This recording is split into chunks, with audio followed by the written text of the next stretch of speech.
Welcome to Being at Home with George.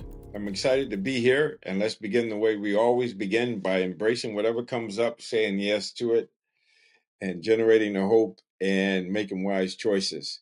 It's interesting because even when I'm doing this, and I had a little experience earlier today, I was reading out loud and I realized that I was filling in the blanks. And why was that happening? Because I got sped up and I realized that life, I don't know about you, but everything is happening and it's a constant struggle to be able to just be still and know, or be still until you know, or just relax and just stop and create some space. And so we need to create that vision of possibility of being able to create space.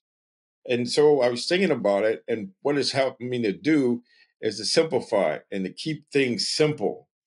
And so when I do things, I have this little formula that talks about what's the well-defined outcome. And then this idea of being in the process, and in the process, there's feedback that I'm getting, or the perception. So the second part would be the perception.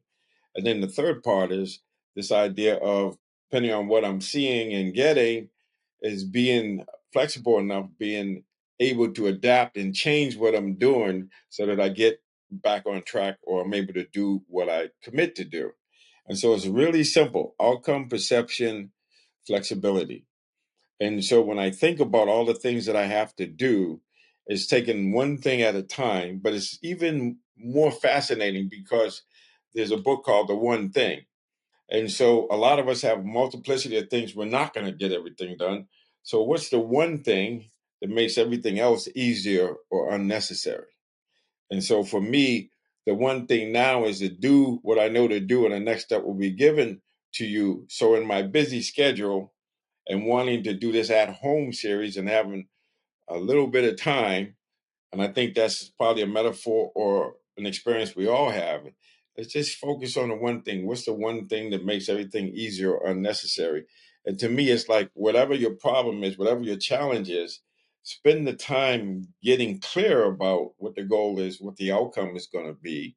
And I like to use this acronym VAC. I got that from one book I read years ago. Visual, what's the vision? Auditory, what does it sound like? What does it feel like? And so if you can see it and feel it and hear it and be it, that's it. That's the well-defined outcome. Getting a well-defined outcome. What does it look like? What is it going to feel like? And then the processes involved, the moment to moment. And once again, I want to remind us of the definition I like to use of success. Success is a progressive realization of a worthy ideal or goal. So it's the chunking, it's getting this, getting a little success here, on and on and on. And so that's it. Focus on what you know to do, what's important now, make the next play. And so having a well defined outcome, having a process to get you there, and being flexible and being able to adapt. Because even when you don't get the results you want, it's also telling us what we need to learn and practice so that we can do what we say we want to do.